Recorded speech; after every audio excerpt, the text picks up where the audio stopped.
Mukalakasa tatya biduduma bannange. Olumba otyo omusamize emboze mwatulira. Kakati Mukalakasa bamusindise agende ew'omusamize. Omusamize oyo yagenda n'aloga omwana wa munne n'amusindikira amajiini. Gamutuga ekiro, gasula gamutugumbula.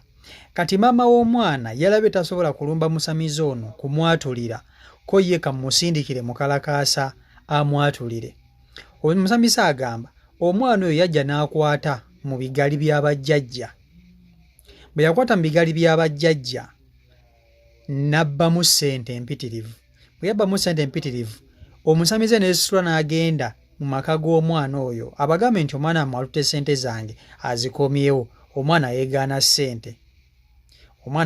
ssente. Omusamize kye yakola ng'addayo mu ssabo lye ng'asindikira mwana majini. Kakati amajini gasula gategomya omwana, amajini gatuga omwana, amajini gamazeeko omwana emirembe. So maama ye abaye tamanyi nti omwana we yajja nabba mu ssabo ly'omusamize oyo ssente. Kwe kumusindikira amajini.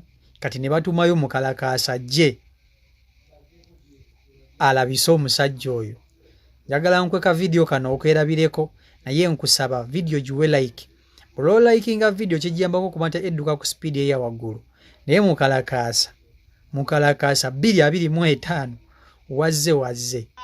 Mukalakasa musentana basebo ne banyabo abantu b'omu kitundu muno kati mugenda kwebuuza leero lutuyeno katereke ku Masaka Road ngolwayo tuzze nabe twabagamba nti fo mulimu gwaffe omukulu gwotusindikewo omuntu lwagala twatulire tugenda tukatya tugenda tumwatulira olwayo tuzze wano wa Saalongo Laddu zitta muvubuka gyebaleko Saalongo gyali etumwagala Saalongo Laddu zitta kitukoze bunye tukusanga gyoli batutumye nga yefefe basita denja basita biduduma nga waliwo omukyala tuze bamuyita Mamenule abuuza kiki ofansi naye ky'omuttira omwana osindikira omwana w'ebintu bisula bimutugumbula emisana bimutugumbula ekiro ofansi n'abantu bannange ojja kutya bannange kubanga fotira Mukalakasa tetutya denja era nagambye nti katujje tukwatulire ekiba kibe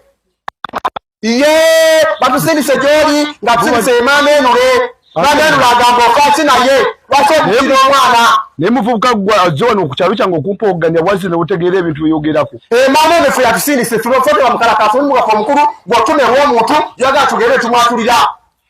Enule yakuba bakutuzza bulungi bakubula Enule byaleka akoze wano. Ate tubatubuli fotoganya omwana muvubuka wobanga oyina ebintu by'oyagala by'ojja ng'oleekaanira abantu ze tebandeekaanira. Osobola nga noonoonyereza ekintu nga tonnaba kubanga ojja kukwogera kintu kyonna. Oyo Enule yatambula n'ajja wano n'abba wano ssente mu mbuga. Nze kennyini ne neesitula ninga nepita maama Enule ne mugamba Enule ennaku zino sikyamulaba. Naye waliwo ssente ezaabula mu mbuga naye ssente ze yatwala tezaali zange, zaali za bakama bange. Enule kyalina okukola akimanyi era ekyakola akimanyi era amanyi lwaki ali mu mbeera bwetyo. Walibadde osooka noonoonyereza okusikujja okunnangirirako obulogo so nga tedduko terikwata muntu atalina ki. Sekayeno teyanziba se naalibadde musindikira amaye.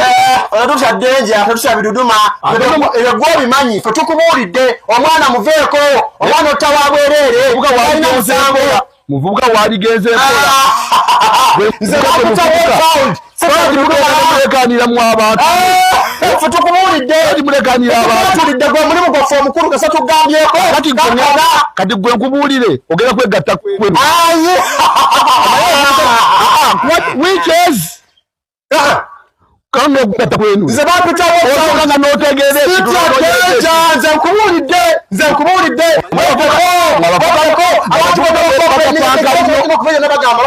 Abavubuka mwepaka nnyo. Ojja kutya tukubuuza okumanya n'okuleekaanira. Kugambyeko. Ojja kukola kuutta okugamba.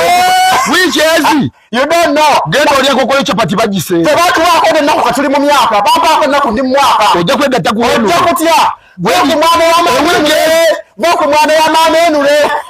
Paka nga basasudde byaki. You don't know. Fe tugenze bye byaffe. Mukalakasa nze ogenda ogippenya Kuga mukalakasa ina determination gy'ateeka mu mulimu guno, ayina obuvumu bw'ateeka mu mulimu guno. Kyemmanyi tewali wantu watasobola kutuuka kasita omuwa ssente. Ate navayo ne mbagamba olaba ebintu bino mukalakasa by'akola. Mukalakasa kizibu nnyo okumutuusaako obulabe. Lwaki? Omuntu gwe baba bamutumyeko bwe baba bamutumye ku muntu omwatulira, omuntu gwe bamutumyeko tasobola kuwulira busungu ku ono gw'atamanyi, wabula obusungu abuwulira ku bali abaatumye.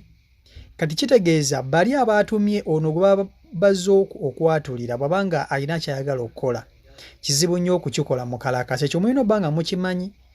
Tuli mu spiritual world, ebyo tulina obba nga tubimanyi. Mukalakasa mutume, ate omutume tattibwa.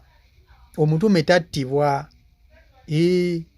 Kiringa omuntu alonze ekintu, omuntu alonze ekintu aba tabbye.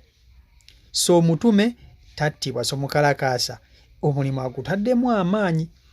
Bw'ofunira obuvumu olumba omusamize mu maka g'omusamize, omwatulire nti weesonyiwa omwana wa gundi omusindikira amayembe, obuvumu nno buvumu bulala. Era bw'oba oli eyo ng'olina omuntu gw'otya, ng'omutya, tosobola kumutuukirira mu maaso. Mukalakasa omulimu ajja kugukolera bulungi nnyo. Gwe kasita omuwa ssente ze ajja kugukolera bulungi nnyo. Vidiyo za mukalakasa nzibaleetera ne nzibawa, kubanga vidiyo zino tetuziraba bulabi, tuzifunamu ekyokuyiga. Mubaamu ebyo ebintu mukalakasa by'aba ayogerako ng'alangira oyo gw'abazze okulabisa oba gw'abazze okwatulira. Mubaamu ebintu bye baba bakoze mu bulamu bwabwe biba birina okubaako bye bituyigiriza nga ffe eno mu bulamu obwaffe. So vidiyo ezimu ze mbaleetera teruba lugambo bugambo. Nkuleetera vidiyo nga lisiko oyina ekintu ky'ojja okugiyigiramu. Wano just tetuweereza lugambo bugambo nti olugambo luno. Tukola ebintu nga lisiko birina engeri gye biyinza okukola ki, gye biyinza okutuwaamuko okugula obwongo bwaffe. Okitegeera ekintu ekyo. So mukalakasa wazze kulema, naye olumba otyo omusamize mwana wange, muganda wange. Obwo obuvumu nno buba bulala. Obwo obuvumu buba bulala, naye ye yakikoze. Naye nga mbasaba vidiyo eno mugimpe like, subscribing, mpe endowooza yo mu comment section yaawo. Mukalakasa omulaba